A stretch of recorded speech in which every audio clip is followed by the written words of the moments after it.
There are structures in the Saudi Arabian desert that predate the pyramids by thousands of years, and until 2017, we didn't even know they existed.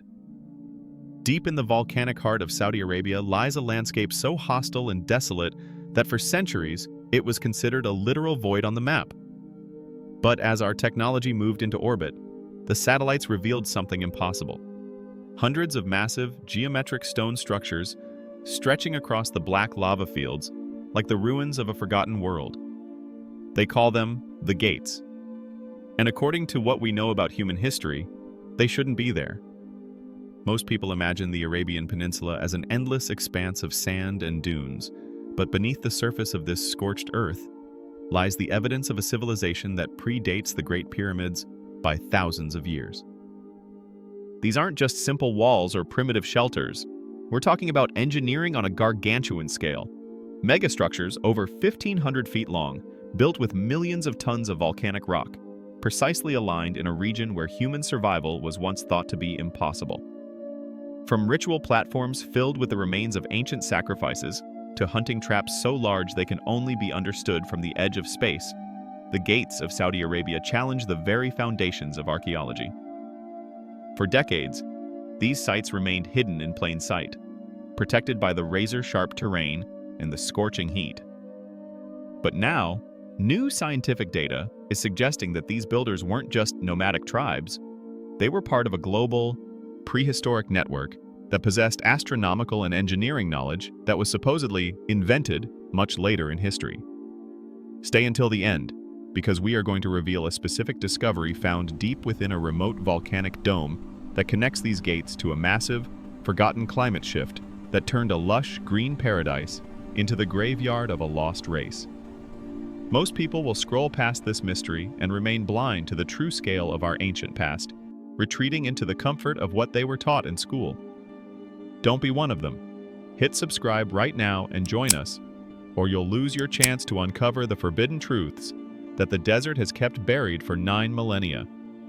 And if you choose to keep scrolling, tell me why in the comments. Why would you walk away when the greatest discovery of our time is finally coming to light? Welcome to the mystery of the Gates. Let's dive in. In 2017, Dr. David Kennedy was doing what archaeologists in the 21st century do. He was scrolling through Google Earth, systematically scanning the deserts of the Middle East for anomalies. Kennedy, an archaeologist at the University of Western Australia, had spent decades studying what researchers call the works of the old men, ancient stone structures scattered across Jordan, Syria, and Saudi Arabia that local Bedouin tribes had known about for generations, but that Western science had largely ignored. On this particular day, Kennedy was examining the Herat Khaybar region of Saudi Arabia, a volcanic field of black basalt rock northeast of Medina. The landscape on his screen was alien. Dark, tortured lava flows frozen in time, punctuated by volcanic cones and craters. Not the kind of place you'd expect to find evidence of human activity, let alone human civilization. And then he saw them. Long, low stone walls forming rectangular shapes, visible only from above, their patterns too regular to be natural. He zoomed in. The structures were enormous, some measuring over 500 meters in length. They appeared to be made from the basalt rock itself, thousands upon thousands of stones carefully placed to form walls barely a meter high, but extending across the landscape in precise geometric patterns. Kennedy began to map them systematically, and the scale of what he was seeing became clear. There weren't just a few of these structures. There were dozens, then hundreds. They covered an area of thousands of square kilometers, built on the slopes of volcanic domes, oriented in seemingly random directions, their purpose completely unknown. He called them gates, because from above, they resembled the simple field gates used by farmers, long rectangles with narrow openings. But these were no field gates. They were ancient, weathered by millennia of wind and sun, and they had been sitting in plain sight for thousands of years, invisible to everyone except the satellites that now circle our planet. The question was immediate and pressing. Why had no one seen these before? The answer reveals something fundamental about how we understand history. These structures were invisible, not because they were hidden, but because they were too big to see from the ground. When you're standing on the surface of the Earth, looking at a wall of black basalt stones in a field of black basalt rock, you see nothing unusual. You see what might be a natural formation, a collapsed wall, random debris from ancient volcanic activity. Your brain can't process the pattern because you can't see enough of it at once. But from 400 kilometers above the Earth, with a satellite camera capable of capturing detail down to the meter, the pattern becomes unmistakable. The gates emerge from the landscape like a hidden message written in stone, visible only to those with the technology to step back and see the bigger picture. This wasn't an isolated discovery. Kennedy had been cataloging similar structures across the Middle East for years. In Jordan, there were the desert kites, massive stone traps used to funnel wild game into kill zones. In Syria, there were wheels, circular stone formations with spokes radiating from the center. In Saudi Arabia's northern deserts, there were mustatils, enormous rectangular platforms that seemed to serve some ritual purpose. Together, these structures form what archaeologists now call the Works of the Old Men complex, a vast network of stone monuments built across the Arabian Peninsula and the Levant over thousands of years. The gates of Harat Khaybar are just one piece of this puzzle, but they may be the most mysterious piece of all. Because unlike the kites, which clearly served as hunting traps, and unlike the mustatils, which show evidence of ritual cattle sacrifice, the gates don't fit any known pattern. They're not aligned with astronomical phenomena. They're not positioned to catch game. They're not associated with settlements or burial sites. They simply exist, scattered across a volcanic wasteland, built by people who should not have had the resources, the organization, or the motivation to build them. Unless, of course, everything we think we know about this region 9,000 years ago is wrong. To understand the gates, we need to travel back in time, not centuries, but millennia. We need to go back to a period archaeologists call the Neolithic, the New Stone Age, when human beings were supposedly taking their first tentative steps toward civilization. The textbooks tell us a simple story. For most of human history, our ancestors were nomadic hunter-gatherers, moving from place to place in small bands, following game animals and seasonal plants. Then, around 10,000 years ago, something changed. In a few key regions, the Fertile Crescent of the Middle East, the Yellow River Valley of China, the highlands of Mesoamerica, people began to settle down. They domesticated plants and animals, built permanent villages, and laid the foundations for everything that would follow: cities, kingdoms, empires, civilization itself. This is the Neolithic Revolution, and it's one of the most important transitions in human history. But like all simple stories, it hides a more complex truth. In 1994, German archaeologist Klaus Schmidt began excavating a site in southeastern Turkey called Göbekli Tepe, and what he found there challenged everything we thought we knew about the Neolithic. The site consisted of massive stone circles, megalithic pillars up to 5 meters tall, weighing up to 10 tons each, carved with intricate reliefs of animals and abstract symbols. The circles were arranged in a specific pattern, buried deliberately after use, and replaced with new circles built on top. The scale of Göbekli Tepe was staggering. Archaeologists estimate that moving and erecting the pillars would have required hundreds of workers organized over many years, fed and housed, and coordinated in ways that should not have been possible for a hunter-gatherer society. And yet, when Schmidt's team analyzed the site, they found no evidence of permanent settlement. No houses, no trash pits, no signs of agriculture. The people who built Göbekli Tepe came together periodically, erected these massive monuments, feasted, and then dispersed back into the landscape. And here's the kicker. Göbekli Tepe dates to 9,600 BCE, over 11,000 years ago, making it older than Stonehenge by 6,000 years and older than the Great Pyramid by 7,000 years. It was built at a time when, according to our old models, humans should have been living in small mobile groups with no capacity for large-scale architecture. Now, shift your perspective south and east, across the deserts of Syria and Jordan, into the heart of the Arabian Peninsula. The gates of Harat Khaybar date to roughly the same period, somewhere between 9,000 and 7,000 years ago. They too were built by people who left no evidence of permanent settlement, no cities or villages, nothing that looks like the complex society we'd expect to find behind such monumental construction. This is the Neolithic Paradox. In multiple regions of the Middle East, separated by hundreds of kilometers, people were building massive, permanent stone structures at a time when they supposedly lacked the social organization, the surplus resources, and the motivation to do so. Think about what this means. To build the gates, you need to coordinate the labor of dozens, perhaps hundreds of people. You need to feed them, provide them with water in one of the driest places on Earth, organize them into work crews, and maintain that organization over weeks, months, or even years. You need some kind of leadership structure, some way of deciding where the gates should be built and how they should be oriented. You need, in short, all the hallmarks of a complex society. And yet, we have no evidence that such a society existed. There are no palaces, no granaries, no irrigation systems. There's no writing, no pottery that suggests trade networks. The people who built the gates appear to have simply built them and then vanished back into the landscape, leaving behind only stone and questions. This forces us to confront an uncomfortable possibility. Maybe we've been wrong about the Neolithic. Maybe the transition from hunter-gatherer to farmer wasn't a simple linear progression. Maybe human beings 9,000 years ago were capable of organizing themselves in ways we haven't accounted for reasons we don't fully understand. Or maybe, and this is the possibility that haunts every archaeologist who studies these sites, maybe the environment was different. Maybe the Saudi Arabia of 9,000 years ago wasn't the barren, lifeless desert we see today.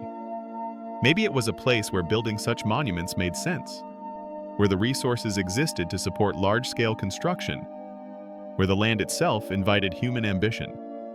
To test that possibility, we need to understand the science of climate change, not the kind we talk about in terms of decades or centuries, but the kind that unfolds over tens of thousands of years, driven by forces so vast they bend the very axis of the Earth. Pause for a second and think about this. What if the primitive people we read about in textbooks had knowledge we've lost? What would that mean for everything we think we know? Leave a comment with your thoughts, and if you're still watching, subscribe. Because what comes next will show you that the desert itself holds the answer. Stand in the Herat Khaybar lava field today, and you'll find yourself in a landscape that seems hostile to life itself. The ground beneath your feet is black basalt, fractured and sharp, a frozen sea of volcanic rock that stretches to the horizon. The air shimmers with heat. Temperatures regularly exceed 45 degrees Celsius in the summer months. There are no trees, no rivers, no lakes. Water, when it comes, arrives in brief, violent rainstorms that evaporate almost before they hit the ground. This is one of the most arid regions on Earth, a place where survival requires technology, vehicles, GPS, bottled water, and where the margin for error is measured in hours. So when archaeologists tell us that ancient peoples built hundreds of stone monuments here, the first question is obvious. Why? Why would anyone choose to live here, let alone invest the labor to move millions of tons of rock? The answer lies not in space, but in time. Our planet is not static, it wobbles. Every 41,000 years, the tilt of Earth's axis shifts slightly, oscillating between 22.1 and 24.5 degrees. Every 20,000 years, the direction the axis points changes in a slow, circular motion called precession. These cycles, known as Milankovitch cycles after the Serbian scientist who first described them, have profound effects on Earth's climate. They change how much sunlight reaches different parts of the planet at different times of year, which shifts weather patterns, which determines where rain falls and where deserts form. Between roughly 11,000 and 5,000 years ago, Earth's axial tilt was different from today. The Northern Hemisphere received more direct sunlight during the summer months, which strengthened the African and Indian monsoons. These enhanced monsoons pushed northward, bringing seasonal rains to regions that are now bone-dry desert. The Sahara, which today is the largest hot desert on Earth, was a grassland dotted with lakes. The Arabian Peninsula, from Yemen to Syria, was transformed into a landscape of rivers, wetlands, and savannas. Scientists call this period the Holocene humid period, or the African humid period, and the evidence for it is everywhere once you know where to look. In the Nafud Desert of northern Saudi Arabia, researchers have found fossilized lake beds, dried-up bodies of water that once covered hundreds of square kilometers. In these ancient lake sediments, they've found the bones of hippopotamuses, water buffalo, and crocodiles, animals that require permanent year-round water sources. In 2018, a team led by archaeologist Michael Petraglia discovered a fossil finger bone in the Nafud that belonged to a Homo sapiens who lived there approximately 85,000 years ago, during an earlier humid period. The bone was found alongside stone tools and the remains of animals that no longer live in Arabia: gazelles, oryxes, and even elephants. The implication is clear. The Arabian Peninsula has cycled between desert and grassland multiple times over the past 100,000 years, and humans have moved in and out with the rains.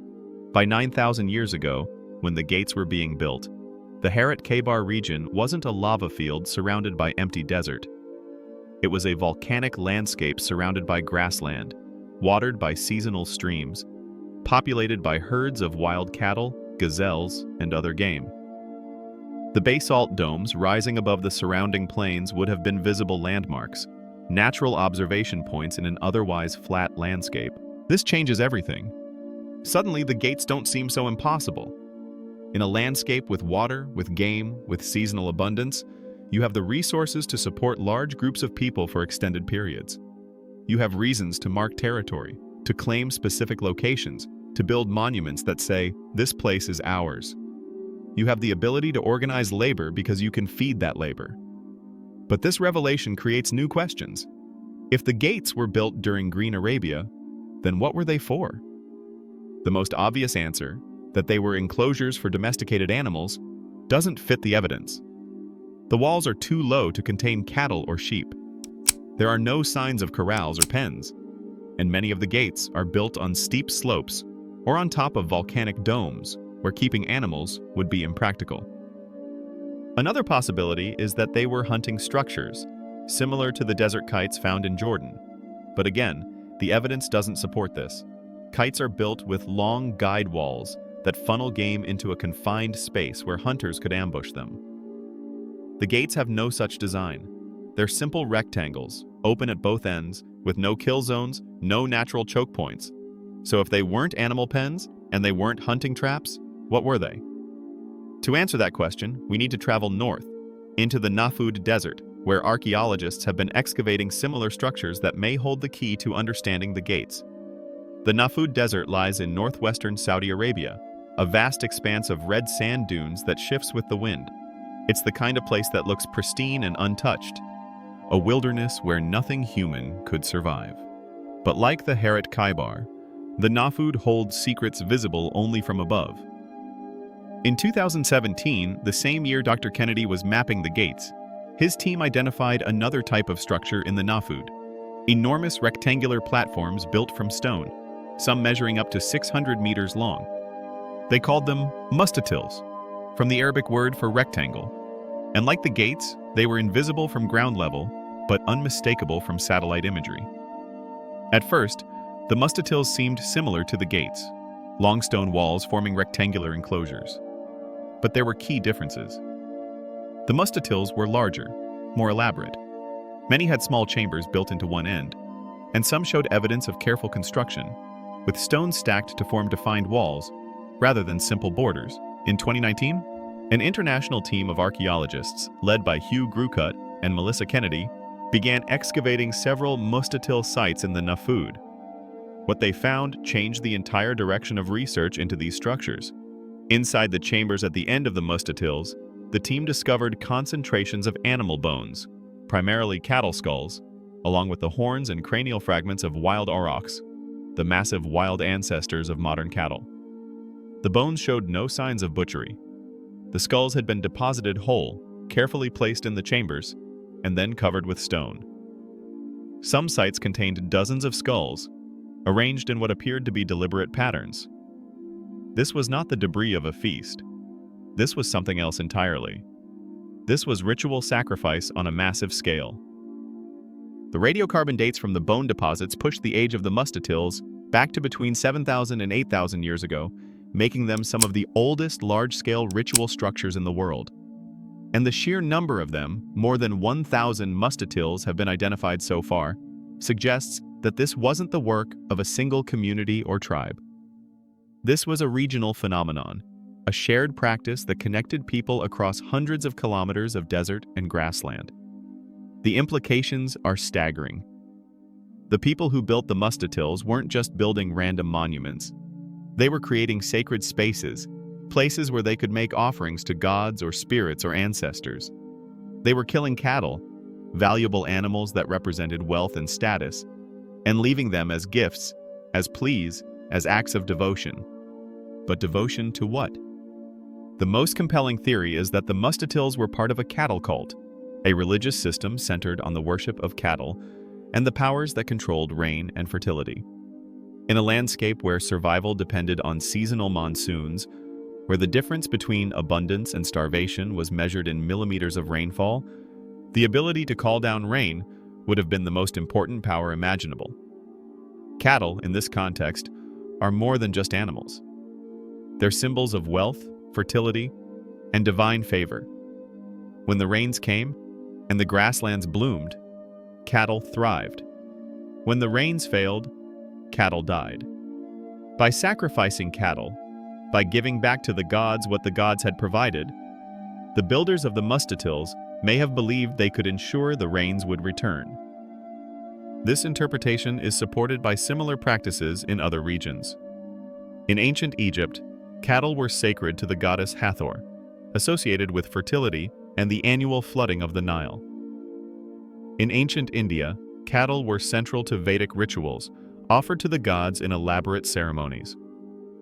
In prehistoric Europe, cattle bones are found in ritual deposits at megalithic sites, suggesting similar beliefs. The cattle cult of Arabia, if it existed, would have been one of the earliest examples of organized religion, a system of beliefs and practices that united people across vast distances, that motivated them to invest enormous labor in constructing monuments, that gave meaning to their lives in a harsh and unpredictable environment. And this brings us back to the gates. Because if the Mustatils were ritual structures, built as offerings to the gods of rain and fertility, then maybe the gates were too.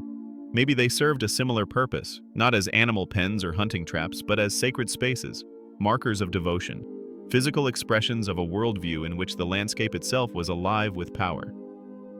Here's a question I can't stop thinking about. If these weren't built for survival, but for something beyond survival, for meaning, for the divine, what does that tell us about who we are as a species? Comment below with what you think drove them to build, and make sure you're subscribed, because we're about to compare these gates to structures we do understand, and the differences are haunting. To fully understand what makes the gates so mysterious, we need to compare them to the structures we do understand. And the best comparison is found 1,000 kilometers to the north, in the deserts of Jordan and Syria, where ancient peoples built some of the most sophisticated hunting structures in human history. They're called desert kites, though they have nothing to do with flying. The name comes from their shape when viewed from above. Long stone walls that converge like the strings of a kite, leading to circular or polygonal enclosures at the narrow end. The kites were first spotted by Royal Air Force pilots in the 1920s, who noticed strange patterns in the desert below them, lines and circles that made no sense from ground level, but formed clear geometric shapes from the air. For decades, no one knew what the kites were for. Some thought they might be ancient field systems or property boundaries. But in the 1970s and 1980s, archaeologists began excavating the kites and testing theories about their function, and the answer that emerged was both elegant and brutal. They were mega traps for hunting wild game. Here's how they worked. The long walls of the kite, some stretching for several kilometers, acted as guide walls. Hunters would spot a herd of gazelles or other animals grazing in the open desert. They would approach from multiple directions, making noise, waving torches, driving the animals toward the guide walls. Once the animals reached the walls, they would follow them naturally, looking for a way around. The walls would gradually converge, funneling the herd toward the narrow end of the kite. At the end, the animals would find themselves in a circular enclosure, a kill zone. The walls here were higher, harder to jump. Hunters would be waiting, positioned around the perimeter with bows, spears, or nets. In a matter of minutes, a single hunt could yield dozens or even hundreds of animals, enough meat to feed a community for weeks. The efficiency of the kites is remarkable. By using the landscape and the natural behavior of animals, ancient hunters could multiply their success rate exponentially. And the kites were used for thousands of years. Some date back to the same Neolithic period as the gates, while others were still in use in the Islamic period 1,000 years ago. But here's where the comparison breaks down. The gates don't function like kites. They have none of the features that make kites effective. First, the gates have no guide walls leading to them. They're isolated structures, sitting alone on volcanic domes or lava flows. There's no way to drive animals toward them because there's nothing to guide the animal's movement. Second, the gates are built in locations where no game animals would naturally travel. The black basalt lava fields are difficult to cross, with sharp, uneven surfaces that would deter gazelles or other prey. The gates aren't positioned at water sources or along migration routes. They're just there, on top of barren volcanic rock. Third, the walls of the gates are too low to serve as barriers. Most are less than a meter high, low enough that a gazelle could jump over them with ease. They're not enclosures in any functional sense. And finally, the gates lack any evidence of hunting activity. Archaeologists have excavated several gate sites, looking for animal bones, stone tools, fire pits, anything that would indicate the gates were used for hunting. They've found nothing. No bones, no tools, no signs of butchery or processing. So if the gates weren't hunting traps, and they weren't designed like the kites that we know worked, then we're back to the central mystery. What were they for? One possibility is that the gates were territorial markers, boundary stones that define the range of a particular tribe or clan. In this interpretation, the gates would have served a social function, marking ownership or use rights in a landscape where resources like water and grazing land were precious. The fact that many gates are built on prominent lava domes supports this theory. They would have been visible from a distance, clear statements of presence and power. Another possibility is that the gates had an astronomical function. Some researchers have suggested that the orientation of the gates might align with solar or lunar events, solstices, equinoxes, the rising or setting of specific stars. If true, this would make the gates similar to other megalithic monuments like Stonehenge or the stone circles of the British Isles, which are known to have astronomical alignments. The problem with this theory is that no one has been able to prove it. The gates don't show consistent orientations, and no clear astronomical patterns have emerged from the data. A third possibility, and perhaps the most intriguing, is that the gates served a ritual purpose similar to the Mustatils, that they were sacred spaces, built as offerings or prayers to the gods. In this interpretation, the act of building the gate was itself the point. The labor, the coordination, the physical effort of moving thousands of tons of stone, these were the offerings. The gate itself was a monument to devotion, a permanent mark on the landscape that said, "We were here, we believed, we built." This interpretation fits with what we know about other Neolithic cultures. At Göbekli Tepe, the stone circles were deliberately buried after use, suggesting that the process of building and using them was more important than preserving them. In the British Isles, megalithic tombs often contain evidence of repeated rituals, fires, offerings, burials that took place over many generations. Maybe the gates were similar. Maybe they were built not for any practical purpose, but as acts of faith, as connections between the human world and the divine, as ways of making sense of a landscape that was both generous and terrifying. If so, then the gates represent something profound about the human condition. Our need to leave marks, to create meaning, to reach beyond survival towards something transcendent. And that need, it seems, is not a product of civilization. It's not something that emerged after we built cities and wrote laws and created hierarchies. It's something older, deeper, more fundamental. It's part of what makes us human. There's a region in Saudi Arabia known as the Rub al-Khali, the Empty Quarter. It's the largest continuous sand desert in the world, covering an area the size of France. Sand dunes stretch to the horizon in every direction, some rising 250 meters high, their crests sharp as knife blades. Temperatures in summer exceed 50 degrees Celsius. There is no permanent water, no vegetation, no life beyond the occasional hardy insect or reptile. For most of human history, the Empty Quarter has been considered impassable, a forbidden zone where even Bedouin guides refuse to venture. And yet, satellite imagery has revealed something extraordinary.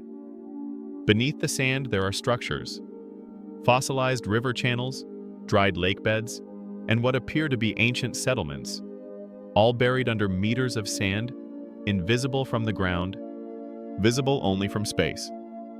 In 2011, archaeologist Juris Zarins used radar satellite data to map the Empty Quarter and discovered evidence of an ancient river system, a network of channels that once drained from the mountains of Yemen northward across the Arabian Peninsula.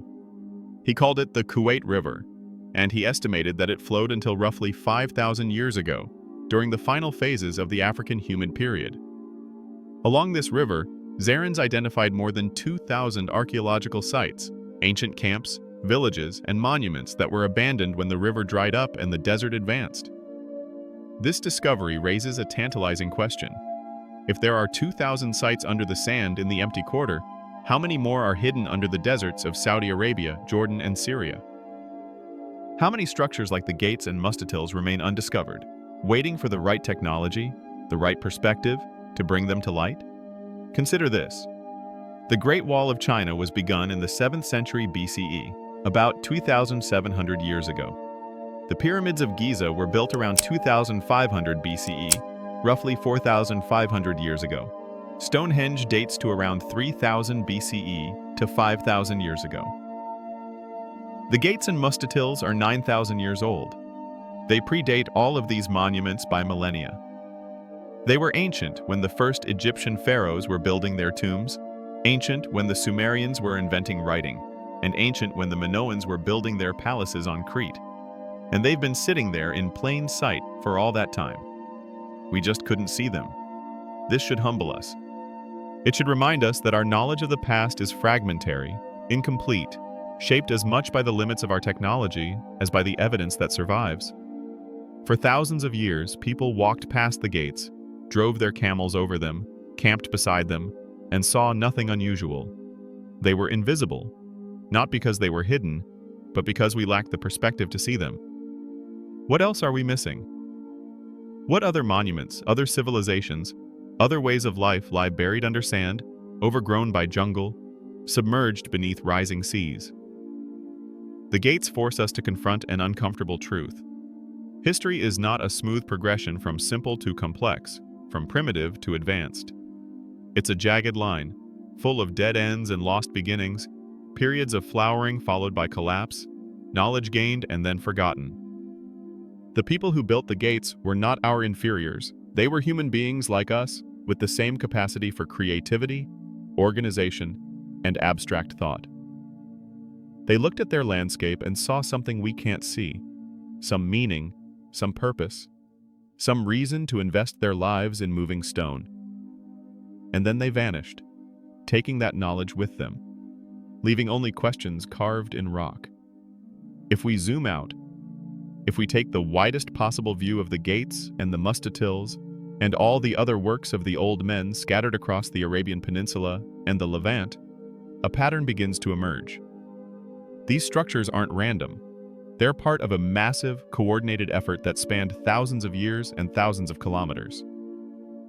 From the Mustatils of the Nafud, to the gates of Harat Khaibar, to the desert kites of Jordan, we're looking at evidence of human societies that were far more interconnected, far more organized than we ever suspected.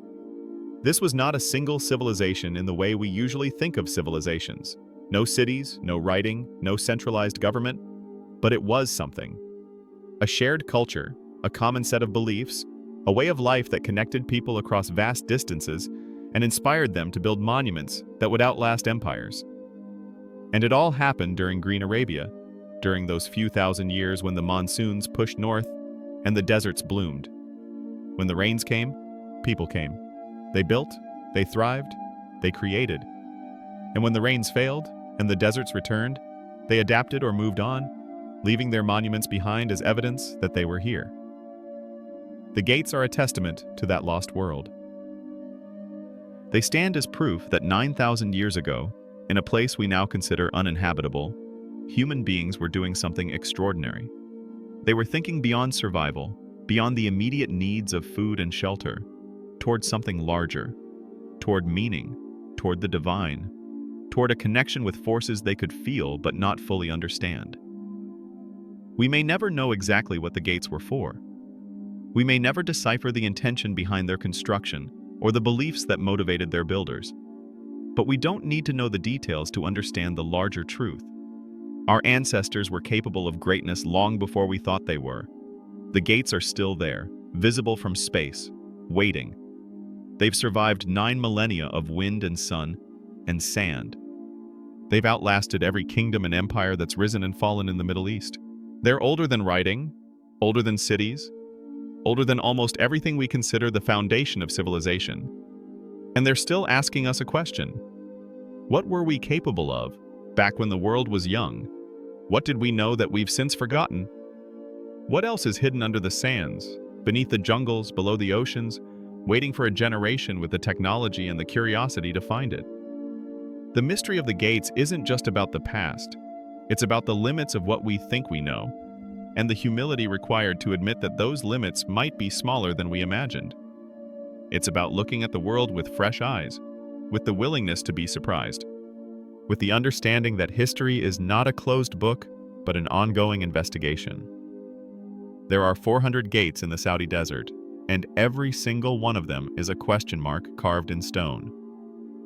Some questions may never be answered, but asking them, seeking them out, mapping them, studying them, wondering about them, that's what makes us human. That's what connects us across the millennia to the people who built these monuments in the first place. They built to be remembered, even if they didn't know how or by whom. And now, thousands of years later, we're finally seeing them. We're finally asking why. And in that act of questioning, we honor their effort, their vision, their refusal to be limited by the practical demands of survival. The gates remain, patient and silent, waiting for us to understand. And until we do, they stand as a reminder that the past is deeper, stranger, and more wondrous than we can possibly imagine. So here's my final question for you. If you could ask the builders of the gates one question, what would it be? Share it in the comments. I read every single one. And if this journey through 9,000 years of forgotten history moved you, changed you, or made you see the past differently, subscribe and hit the bell. Because mysteries like this don't just challenge what we know about history, they challenge what we know about ourselves. The gates are waiting. The question is, are you ready to keep searching?